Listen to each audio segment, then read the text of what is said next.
গরম পড়া শুরু হয়ে গিয়েছে, আবার মা বাড়িতে নিয়ে চলে এসেছিলো চিকেন। রোজকার একঘেয়ে চিকেন খেতে খেতে আর ভালো লাগছিল না, তাই একটা নতুন ট্রিক খাটালাম। হয়েছিল দুর্দান্ত খেতে, তোমরাও ট্রাই করো, আশা করি ভালো লাগবে।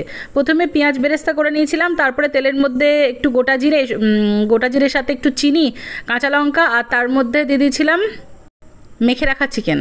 এবার চিকেনটা ম্যারিনেট করেছিলাম বা মেখে রেখেছিলাম কী দিয়ে, ওই আদা লঙ্কা রসুনের বাটা, হলুদ, লবণ আর সর্ষের তেল আর একটু কাশ্মীরি লঙ্কার গুঁড়ো দিয়ে।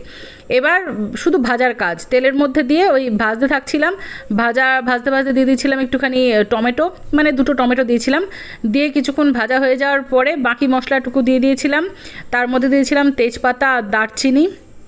এবার কিছুক্ষণ আর একটু কষানোর পরে দিয়েছিলাম ওই পেঁয়াজ বেরেস্তাটা, দিয়ে বেশ কিছুক্ষণ কষাতে চিকেনটা যখন সিঁদুরে মেঘের মতো লাল হয়ে আসছিল, তখন আমি বুঝছিলাম যে এবার হয়েই এসছে। শুকনো হয়ে যাওয়ার পরে একটু গরম জল দিয়ে দিয়েছিলাম, মানে ঝোল খাওয়ার পরিমাণ মতো গরম জল দিয়ে দিয়েছিলাম, পরিমাণ মতো লবণ।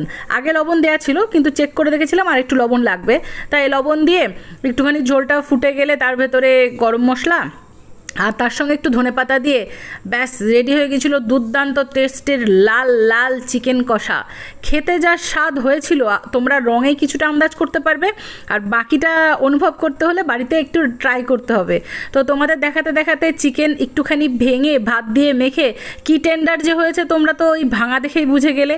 আর তার সঙ্গে লেগ পিস কি শুধু ভেঙে খেলে হয়, একটু মুখ দিয়েও তো একটু কামড়ে খেতে হয়, তাই ওই একটুখানি তোমাদের সামনেই খেয়ে নিয়েছিলাম আর কি, লোভ সামলাতে না পেরে। তো তোমরা রেসিপিটা ট্রাই করো, ভালো লাগলে চ্যানেলটা সাবস্ক্রাইব করে নিও আর ভিডিওটাকে একটা লাইক করে দিও।